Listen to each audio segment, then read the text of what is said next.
New ইয়র্কের ব্রঙ্কসে নিহত police সদস্য দিদারুল ইসলামের বাসভবনের সামনে আছেন সহকর্মী আপেল মাহমুদ।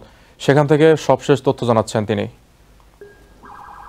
আমি এখন আছি ব্রঙ্কসে।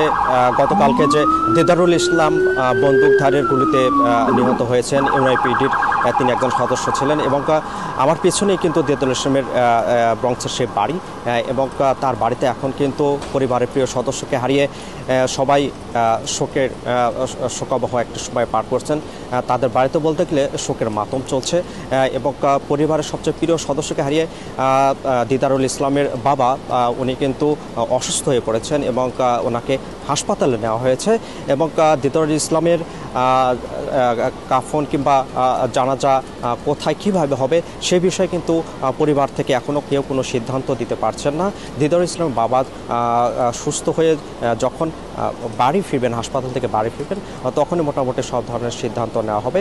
আর আরেকটি বিষয় জানিয়ে রাখি যে দিদারুল ইসলামের মৃত্যুতে কিন্তু বাঙালি কমিউনিটিতে এক ধরনের শোকের ছায়া পড়ে গেছে এবং বাঙালি কমিউনিটি বা বাঙালির যারা বাংলাদেশে আমেরিকান যারা আছেন তারা কিন্তু তার বাড়িতে আসছেন, পরিবারের সদস্যদের প্রতি সমবেদনা জানাচ্ছেন এবং আমরা যতটুকু জানতে পেরেছি বাদ মাগরিব যে পার্কচেস্টার মসজিদ আছে সেখানে তার এই অকাল মৃত্যুতে একটি দোয়া ও মিলাদ মাহফিলের আয়োজন করা হয়েছে এবং এখানে কিন্তু আরেকটি বিষয় বলে রাখি যে দিদারুল ইসলামের বাড়ির সামনে কিন্তু পুরো এলাকা এনওয়াইপিডির সদস্যরা ঘিরে রেখেছেন এবং সবার প্রবেশ এখানে গ্রহণযোগ্য হচ্ছে না এবং যতটুকু পারা যায় কম মানুষ যেন এই এলাকায় আসেন বা তার বাড়িতে আসেন সে ধরনের কথাই বলা হচ্ছে এনওয়াইপিডির পক্ষ থেকে।